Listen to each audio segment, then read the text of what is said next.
Hey everyone, Christian here, and I am revisiting a grouping of Trachycarpus fortunei that were planted out here in North Venice, here in this shopping mall. It's actually kind of a mixture of a entrance to a gated community and a public shopping center with a bunch of other businesses in here.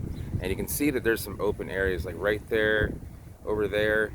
That's actually where I filmed the first video I did on Trachycarpus fortunei and how it didn't do well in Southwest or South Florida. You'll rarely see them planted, and there were actually 6 here originally, like 1, 2, and 3, and then on this side there was 1 here, 1 which is still standing here, and then I believe the third one was right there. There might have been more of them actually, but I know that there was at least 6.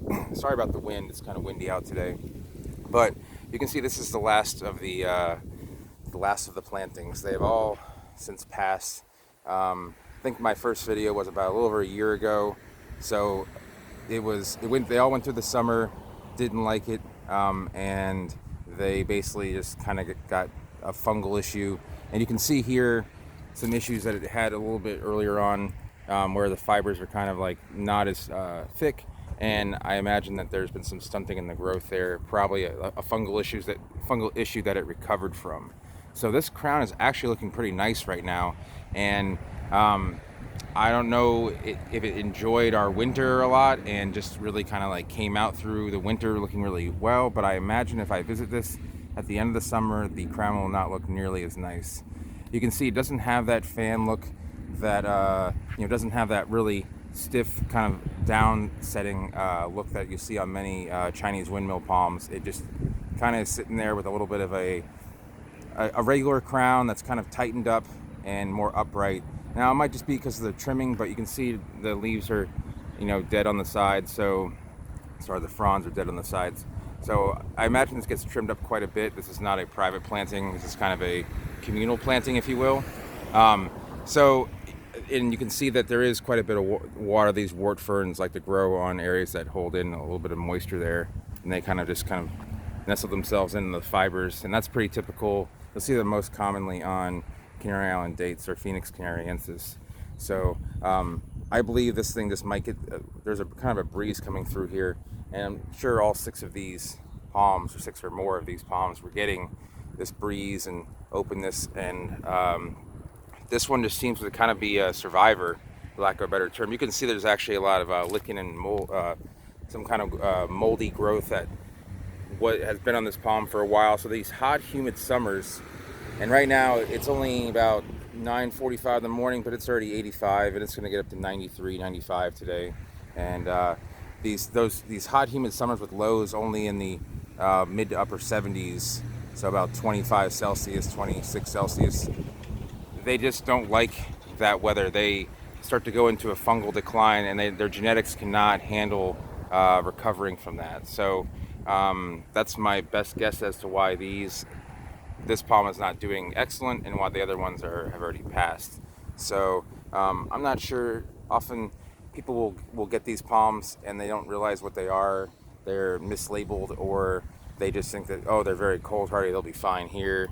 And sometimes that'll be just fine, but in this case, it's not doing so well. So I don't know if they're going to try and replant anything here. It looks a little bit devoid, but nothing too bad. Trachys are not big trunk palms. These aren't like the Bismarcks over there, that if those were to die, those would be very noticeable.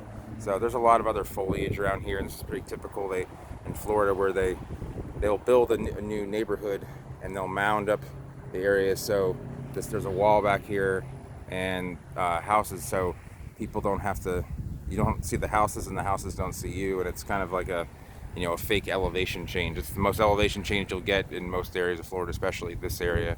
So I have seen, since the last filming, I don't know if I've talked about it, but I've seen a couple in Miami that are looking even worse than this, but they are surviving. Not quite sure how they're doing it, but it seems like 1 in every 5 to 10 do okay. And this one has flowered.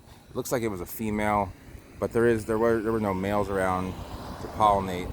But you can see the necrotic inflorescence right there, and it's so past that it's hard to tell really whether it was male or female, but it looks female. And yeah, I mean, the new leaves look okay, but you can see again on the tips here, that's all going to be due to basically, fungus trying to get into the plant, and basically if it can push more leaves out, then it won't get into the crown. But again, enough water, will kind of do it in as well with the humidity at night. So it's our really high lows in the summer mixed with the humidity that I believe that these just don't do well here. Where if you want to plant a trachea in Florida, I'd recommend Wagnerianus or a hybrid of fortunei with Wagnerianus, which I've seen seems to do okay here from my experience. And they're pretty easy growing palms from what I've grown. I've only had one batch of seed. I kind of just germinated them by accident in a baggie at room temperature, and I ended up selling them because I wasn't gonna really have a use for them around here. But they're doing well still. One of my friends has them. So anyway, just want to give you a little update on Trachycarpus fortunei growing in Southwest Florida, and just kind of talk about why it's not a good idea to plant these. Just because a plant is cold hardy to your area doesn't mean it's actually going to enjoy your area. It's really, there are a number of palms that really don't handle this weather. Rhopalostylus, Jubea, Parajubea, just to name a few genera that don't do well. And so if you live in Florida, save yourself a little bit of money and pain and time, and don't plant those genera. You can try them out. I mean, you can try growing them from seed, see how they do. I don't want to discourage anyone from trying something and it not, and it actually working. But just know that there will be a high chance that they will die within over the course of a summer. So anyway, I hope you enjoyed the vlog. If you did, give it a thumbs up. If you're new to the channel and want to see more palm reviews or palm discussions, go ahead and subscribe and hit that notification button so you know when I go live and upload videos. And if you have any questions about trachees growing in Florida, go ahead and leave them down below, and I'll get back to them as soon as I can. And I'll see everyone later.